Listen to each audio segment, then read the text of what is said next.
part of the shame was I'm like, man, I really don't care that much today. And it's my fucking company, right? Like, it's my company. What am I doing? Yeah. And I realized I just ran out of juice. I burnt out. I was done. So what I would say to people is, hey, Dave here from the Breakfast with Manny podcast, which comes from when my co-host Emmanuel, also known as Manny, and I used to meet regularly for breakfast. When we were discussing the shifting landscape of manhood, mostly by sharing our experiences and our struggles, as well as my coaching courses and my entrepreneurial experience, we realized many men could benefit from discussing these topics. So Breakfast with Manny is going to explore the unseen patterns that sabotage men from realizing their potential, healing, and getting the life, sex, career, and health they want, leading to a healthy masculine life. All right. Hey, Manny. How you doing, bud? I'm great, brother. How are you? I'm good. So this is season 2 and Breakfast with Manny, which we'll explain in a minute where the hell yes, that sir. comes from. Yes, sir. But maybe just introduce yourself to start for people that don't know you. For those who don't know me, my name is Emmanuel, or as known as Manny. I'm an account executive. I studied in finance, but more than anything, I'm a guy who likes to learn, ask questions, have deep conversations. And that's also one of the reasons for our pod. And you want to introduce yourself maybe when we go? Go ahead, Dave, because Dave is important. Dave is the host of the podcast. I count. Who is Dave? How do you describe yourself? Yeah. Who is Dave? That's a good question. How would I describe myself? Complicated, interesting, adventurous, somewhat fearless while being afraid, a coach, entrepreneur, father, that kind of stuff. But anyway, so I'm Dave. I am an entrepreneur and a coach. We started Breakfast with Manny because Manny and I, many years ago, I was just kind of mentoring Manny a bit about business, but we talked a lot about life. And we realized, we thought a lot of people could benefit from this.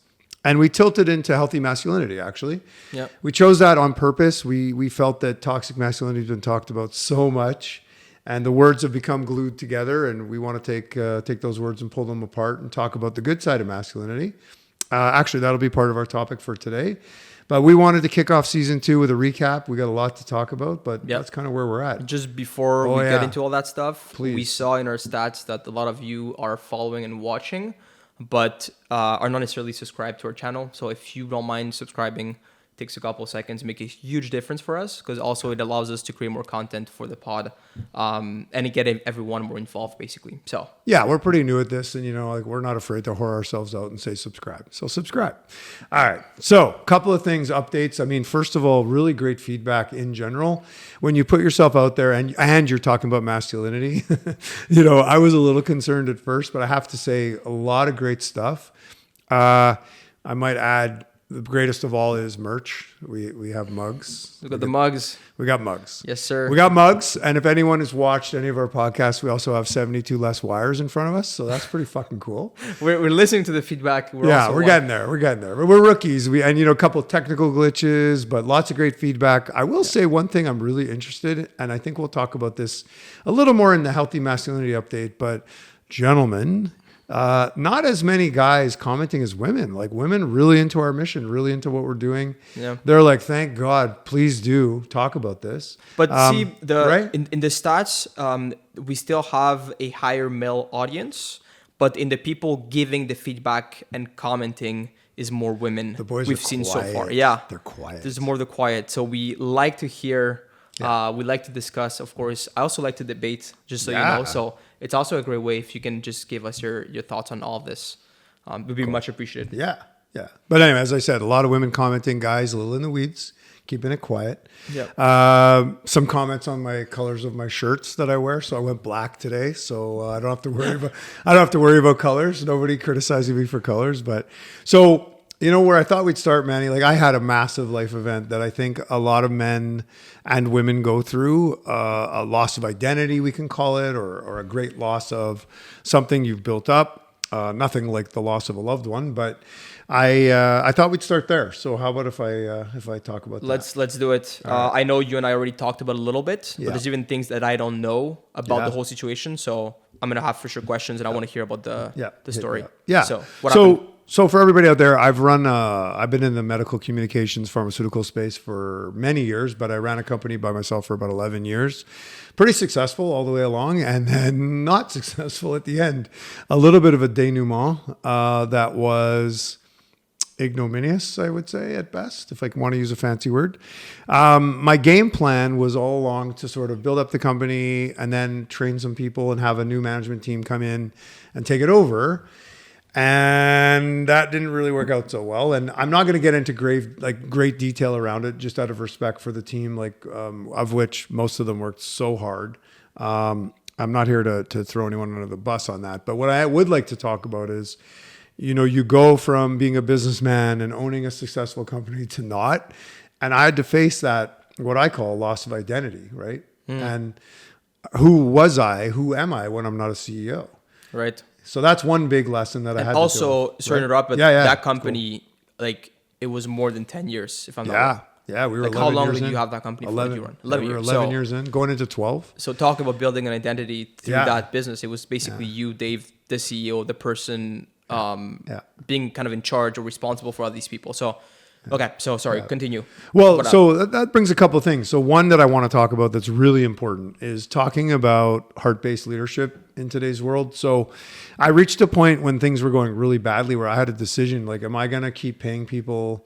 And honestly, it was out of my pocket. Am I going to just pull the plug fast and have people not have income and their families and all that? And I thought about it and I was like, is that the man I really want to be? Do I just want to fold up my tent and run and just to save X amount of dollars? Number one, that was big.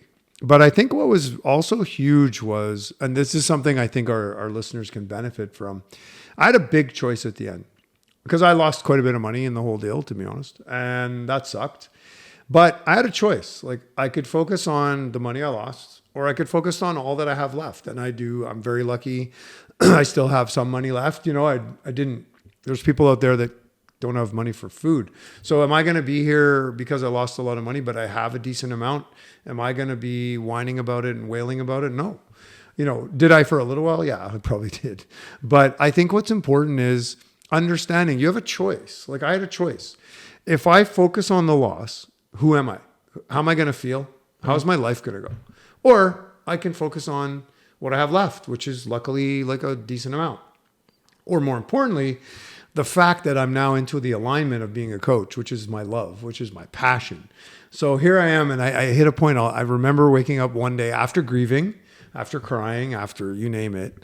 And I was like, holy shit, I lost a whole bunch of money. I'm no longer a CEO, and I'm happier. How'd that happen? Right? Throughout our conversations and throughout the years, for those who don't know, Dave and I know each other now for a while. We're counting together, I think, more than 10 years. And I've been following some of your business activities and the ups and downs and all that stuff. And although you had really strong moments, I remember you telling me about big wins. I remember also about maybe the last 5 to 6 years, it was always talks about, I like what I'm doing, but I don't love it. I don't love it. And I'm also not... I'm trying to transition eventually. And that transition, I think, took some time. Maybe it's not this, but maybe life also had to intervene in some sort of way for you to go into a new path or something. I had to learn. I had to go through what I had to go through to do this.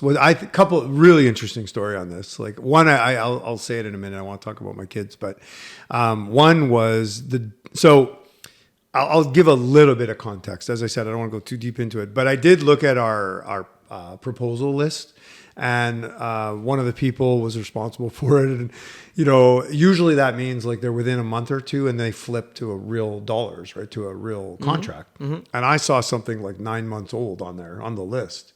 And when I came back in, now part of the failure that I take full responsibility for was because I was so burnt and so done with this, I was checked out. So I wasn't watching the numbers properly. But anyway, when I came back, I'm like, why is this from February and we're in November?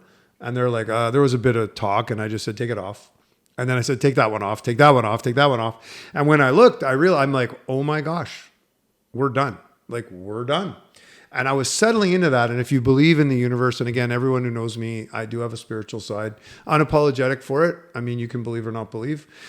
I get a call the day I'm deciding. I get a call from my bookkeeper, and she says, hey, did you know the office lease is up today? I'm like, what? She goes, yeah, do you want to renew? I'm like, no, I don't. So I'm like, wow, that's wild. But I got a second sign on the exact day that I'm thinking, we're done.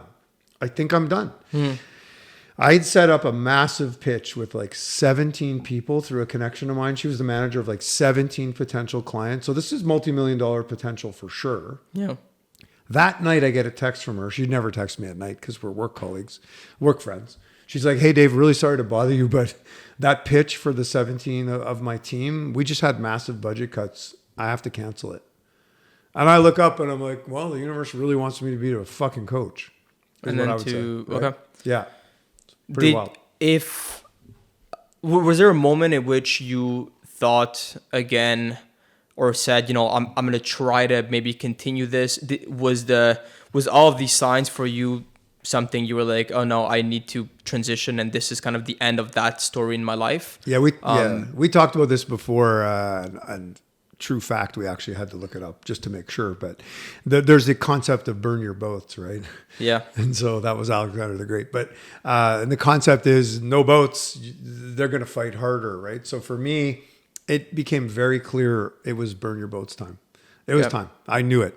And the other thing is, and I'll go back to this, is like, again, a lot of what I do with my coaching with a lot of people is one easy way to cut through bullshit is like, who do you want to be? And for me, I'd like to have a bigger impact on the world, and I will have a bigger impact on the world through the pod or through coaching.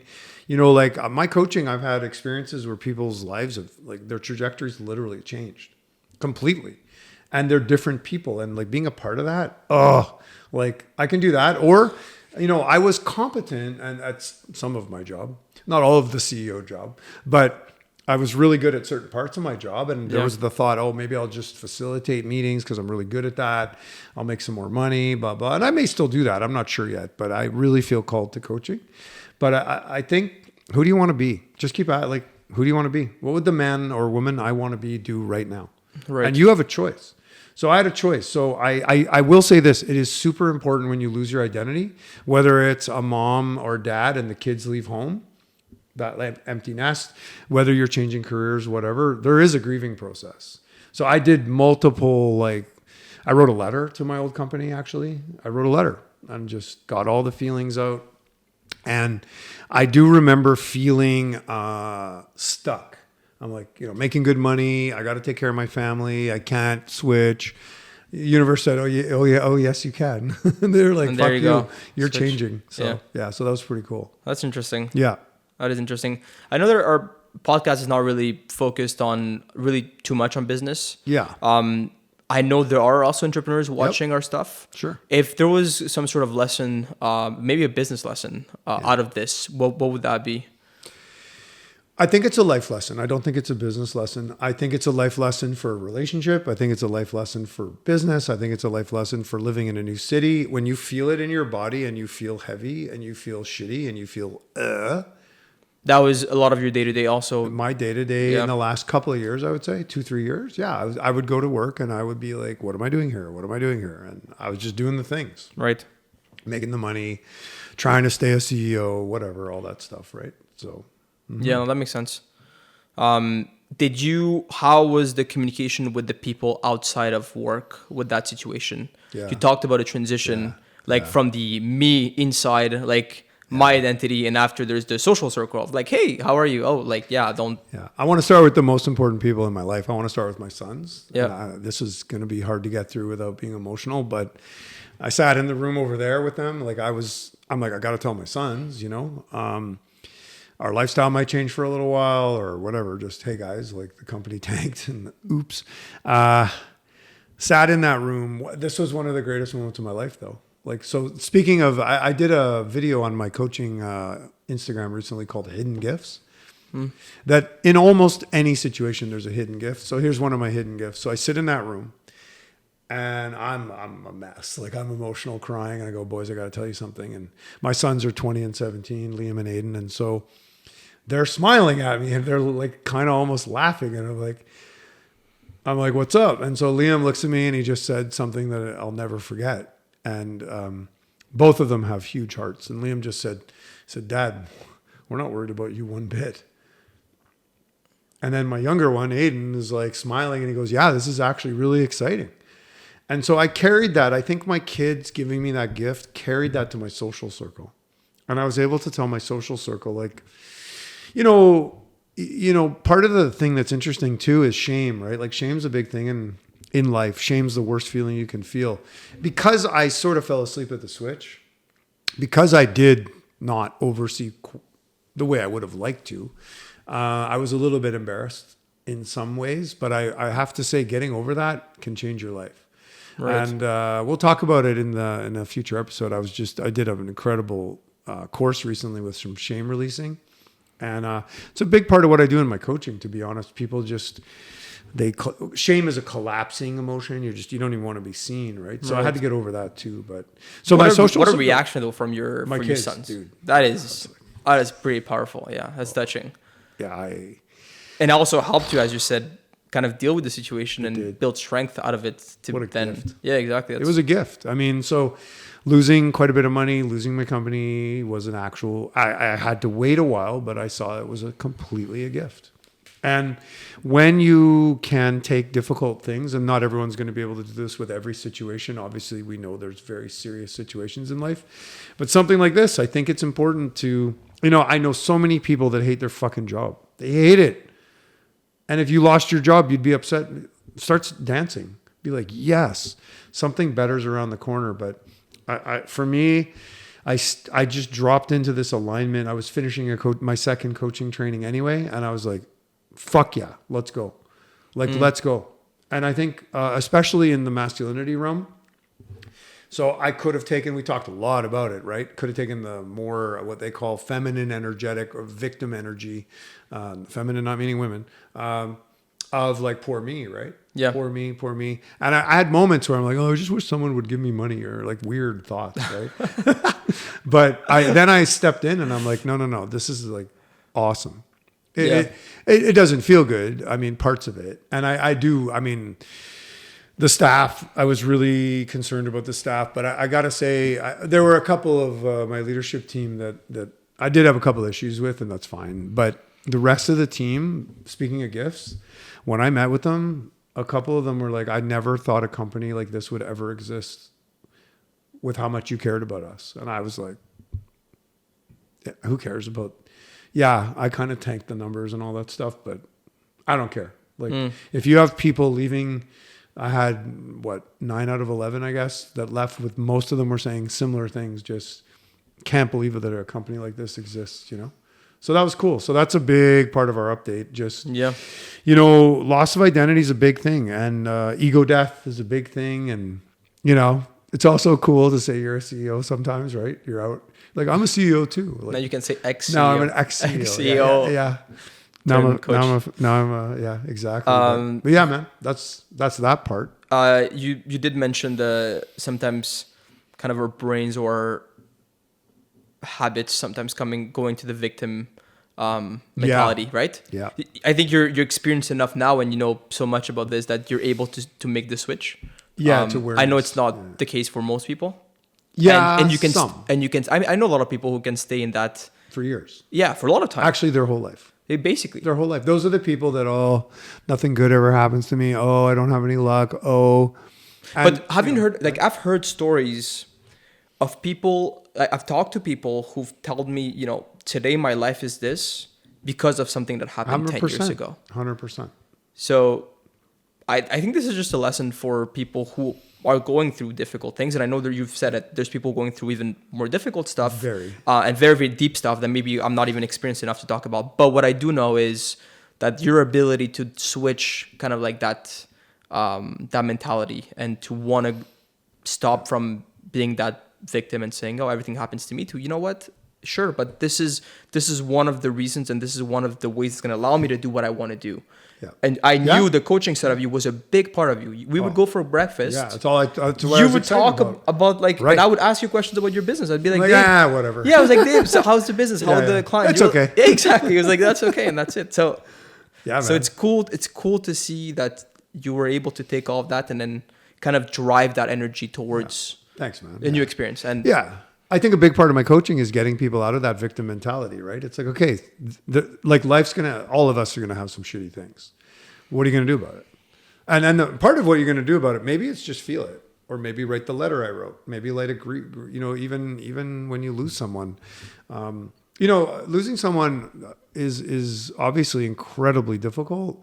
But again, I'll go back. Like, you kind of have a choice. Like, you can focus on your incredible memories with that person and the feelings you generated, or you can focus on the loss. Now, you want to respect the loss and you want to grieve and you want to let it go. But you can also divert your attention more and go, man, we had so much fun. I'm so grateful. Yeah. They were in my life, right? So you can shift. You can shift. I've heard something that to me means a lot. I've heard someone say, pain is inevitable. But suffering is optional. Is optional. Yeah, suffering is optional. Mm-hmm. One of the things that I'm the most scared of in my life is losing someone close to me. Yeah, sure. It happened once, but never like super close. And that's something that I'm so scared of. And I try right now that I have more time to spend more time. I mean, I don't have that much time, but the time that I have available to spend it with my family, because I'm so scared at the moment in which they're just not going to be there anymore. Yeah, man. But you know what? Like, think about this. Everyone's going to die. Like, we're all going to die. We're all going to die. Like, and coming to terms with your mortality actually leads to a happier life. There's studies to show that. There's a couple of books. I can't remember the exact name right now, but they talk about happiness. Like, if you contemplate your mortality, you're actually happier. But anyway, yeah. So that's kind of that part. So that's a big update for this part. Yeah. And then any last questions on that before we dovetail? Because we're going to take a little pivot. But yeah, I mean, not from my end because we also talked about it. Yeah. But if you guys have any questions on this, then we can always readdress maybe a couple of things in future episodes. But I think it's really cool that you share this out.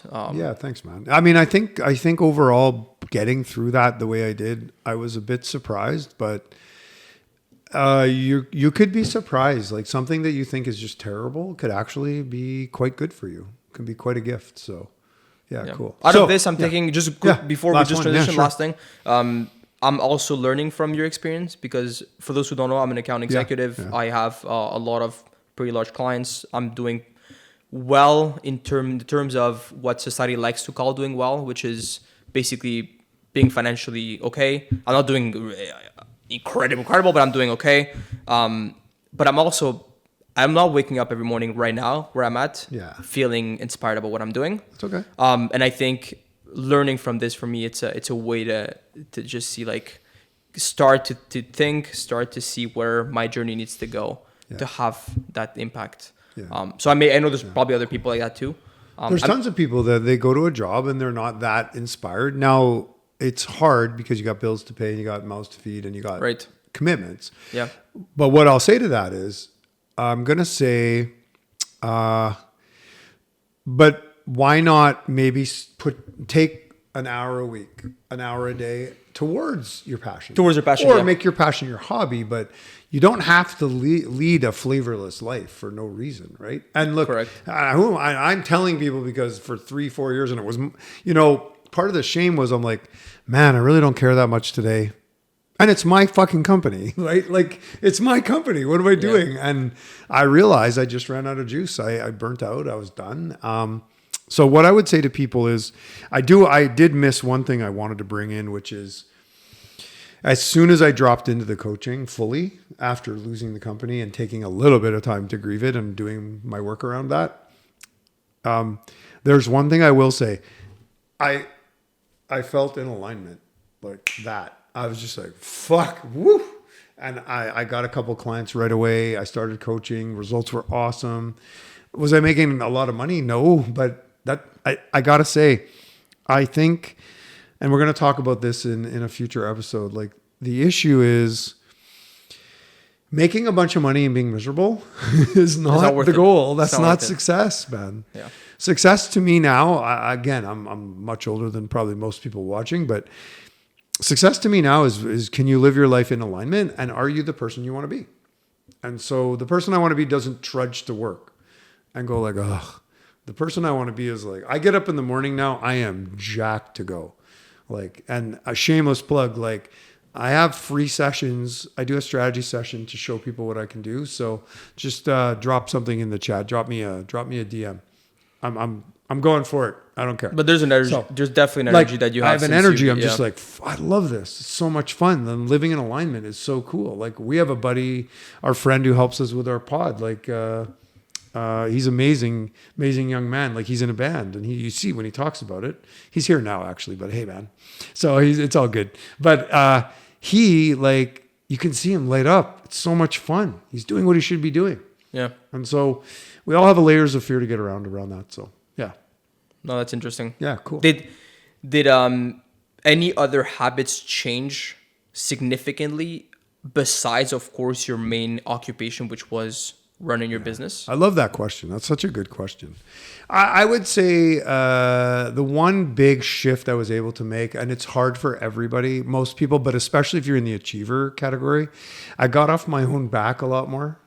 I've been on my own back my whole life. Like, you fucking idiot, you're stupid. Blah, blah, blah. A translation of a lot of the things I heard as a child. And we all have inner child wounds, but I got to be honest, like, and it's important to do your work, but it's also important to just take action, like step forward. So as soon as I stepped into it, I did a podcast with a good friend of mine, Jenna Lynn, and she was awesome. And anyway, lighting went out, but all good. Who cares, man? You can still see We're going to keep rolling. Doesn't matter. Let's rock and roll. So my friend Jenna Lynn came on to my, I went on her pod, and I just was alive as fuck. Like, I was just so ready to go. It was so cool. So had a great time with that. And yeah, just kept rolling, you know. So yeah, there's quite a few things that shifted, yeah. That I've shifted. Yeah. Okay, I see. But we see it in your energy, so. Yeah, thanks, man. I feel way better. It looks like Yeah, I'm ready to go. Yeah. You can see that. Cool. All right, let's pivot. So how about we do a healthy masculinity update? Let's get into, you know, with what we're doing now, we'll pivot into healthy masculinity. And I wanted to share a little bit about what I did with a small group of fathers and sons. Yep. Your Father's Day event. I had a Father's Day event. It was crazy how it went. And this is part of my update I think we should do for our first episode of season 2. So got a bunch of dads and sons together, and it was incredible. I had them put paper on the table. We put paper on the table, and we wrote answers to some questions. And then I call it the living gallery. You walk around the table and you see each other's answers, and then you discuss. And what was unreal was the young men that came. There was a 17, 18, 19, 20, and 20. Something like 4 kids. And they had so much fun with it, number one. But number two, as a father, one-on-one with a teenage boy can be a bit intense. So they were more open. Like, fathers got to see, oh, my son thinks that about life. That's interesting. So it was really wild. And I have some of the results, and I thought they would be amazing to share. Yep. So we can talk about them a little bit. Yeah. So, are you going to read some? They're pretty interesting. I'm going to read them, and then why don't you chime in?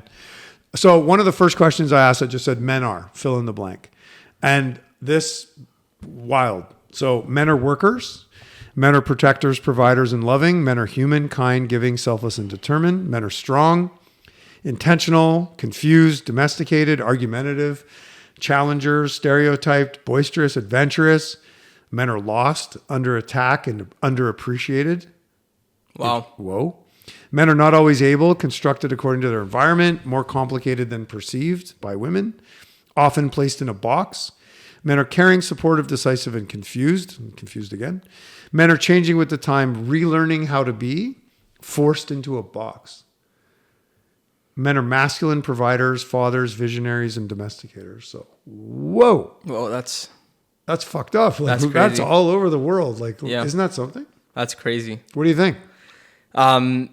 I think there's a lot of words there that repeat themselves of things that I tend to agree with. Others are like, wow, I didn't expect someone to say something like this. Did you know which ones are coming from the youngers and which one are coming from the fathers? You know, I don't think it mattered that much. I didn't track that for this. Like, I could figure it out. But more importantly, what I saw was interesting was you had a subset.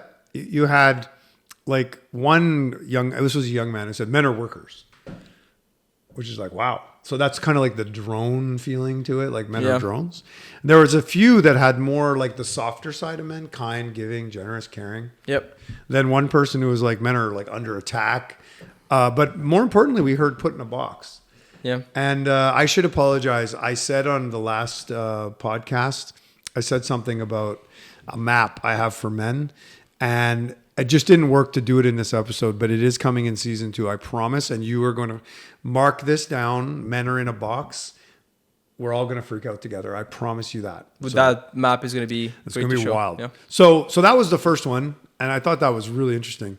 Then this one, full crush.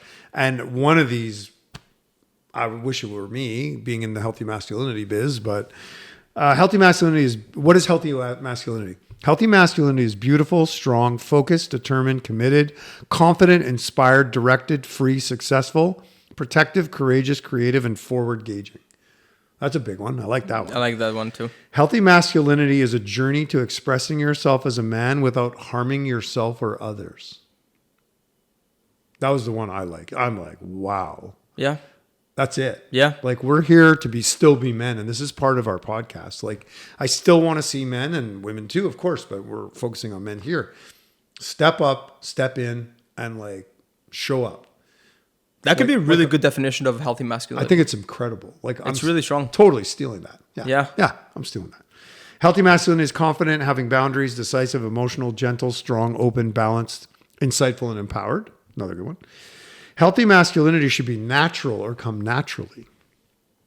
Is being comfortable and unapologetic as a man, knowing what unhealthy masculinity is, seeking healthy ways to create and maintain relationships, questioning what is said about being a man. That's another banger. Hello. Being comfortable and unapologetic as a man. As someone who I kind of been apologetic being a man, honestly, at times. Mm-hmm. I think most men have been. 100%. Right? We're like, sorry. That was amazing. Healthy masculinity is strong, purposeful, aware of its power, conscious, fighting for freedom, overcoming fear, competitive, giving, and helping. Pretty good too. Last one, it's like water. Curious, willing to learn, listens. I didn't know water listened though, but okay. Constant self-improvement and opinionated, but open-minded and strongly controlled. So what a beautiful expression overall. Like, I don't think anything in here is too offensive, but what a beautiful expression. No, it's really beautiful. Isn't that something? It's beautiful. And for the men out there, like, I think this is something we can all aspire to. Yeah. Can we, and this is what I'm going to say, can we unapologetically be men again? And we had Nana Ponce de Leon, awesome guest, and we talked about, can men desire women? So I'll say something quickly. I was recently at a workshop that was incredible, and I'll shout out my master coaches, Preston Smiles and Alexi Panos, were the leaders of what's called Bridge and Extreme. Look it up. So worth it. But there was a lot of stuff, and we're going to talk about that in a minute, like in the next episode. This of men being like soft, really soft. And the women were like, you know what? I never realized how much I want to see you guys actually step up. Mm-hmm. Even when women are like, yeah, we want to be independent and all that. And they do. But they still like a man who's got some balls. Yeah. Like, or spine. And, David Dida talks about that, right? Yeah. Spineless wimps. So I don't know how to find the exact words, but there is an aura to people nowadays when they say the things they think about truly. There is something about these people that differentiate themselves so much from the rest. And why? Because most men are scared to talk. Yeah. Well, that's why we're not scared hearing to men say comment. what they think. Right. Of being men, of being someone who is right. True to themselves. Getting canceled too, right? We all, and we talked about that when we started the pod. Like, and I said, like, we're not doing this to be cowards. Like, and we're going to say something stupid at some point, right? But it also doesn't mean that you're not going to say something stupid. Right. Someone could say something that's really stupid, but I think it's interesting to still stay true to someone's self, and then we can talk. We can talk. I can say I completely disagree with what you're saying, and I think you're wrong there, and we can talk about these things.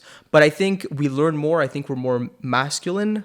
I think we're more men when we say these things than when I just take a stance. Yeah, when I take a stance instead of just saying, "Hey, I agree with everything." I'm like, "Hey, I'm sorry.